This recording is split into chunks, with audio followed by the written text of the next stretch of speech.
ফাঁসিবাদের মুখে জুতার কালি জুতা।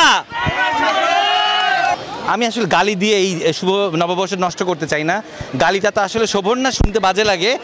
বাংলাদেশে পৃথিবীর যেখানে যত রকম ভাষায় গালি আছে সব গালি ওর জন্য প্রযোজ্য। তো আমাদের দেশ সুখে শান্তিতে থাকুক, আমরা সমৃদ্ধ হব আরও। ডক্টর ইউনূসের মতো একজন নেতৃত্ব আমাদের দেশে এসছে, জাদুকরী একজন। এই এত বছর আমরা এরকম ঈদ পালন করিনি, এত বছর এরকম আমরা নববর্ষ পালন করিনি, এবং ওকে কত প্রকারে ঘৃণা প্রকাশ করা যায় আমি জানি না। আমি তো মনে করি আমি জীবনে যতদিন বেঁচে থাকবো, যতদিন আমার নিঃশ্বাস থাকবে এই শরীরে, এই দেহে, ততদিন আমি ওকে ঘৃণা করবো, ততদিন। ধন্যবাদ আপনাকে।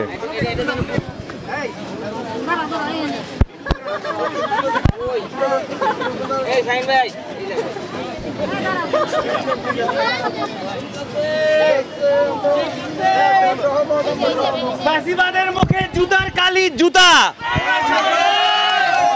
এই কোন শেষে কই বলেন না, একটু জোরে বলেন। ওকে কখনোই এই দেশে আর ফেরত আনা যাবে না, এক সেকেন্ডের জন্যও না। আমরা যদি এই দেশকে আনলে তো প্রকাশ্যে বিচার চাই, এই সরওয়ার্দী উদ্যানের ফাঁসি চাই। ওই কোন কাশিমপুর কারাগারে ফাঁসি, আদৌ কি তাকে ফাঁসি দিল না লন্ডনে পাঠাই দিল সেটা হবে না, সচক্ষে জনগণের সামনে ওর ফাঁসি চাই। ঠিক আছে, বাস। আমাদের দেশ এটা বাংলাদেশ, কোনো বাঙালি না, আমরা বাংলাদেশি, কোনো বাঙালি না। বাঙালি মানে হচ্ছে পশ্চিম বাঙালিটা শব্দটা চলে আসে। আমরা দিন শেষে বাঙালি, আমরা 36-এর বাংলাদেশি। আলহামদুলিল্লাহ, সুবহানাল্লাহ, ইনশাআল্লাহ, ইনশাআল্লাহ।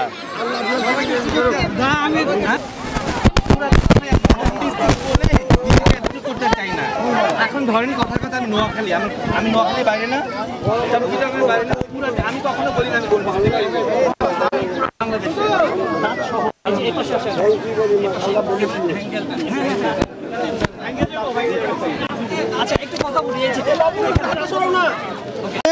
জুতার বাড়ি ভাই।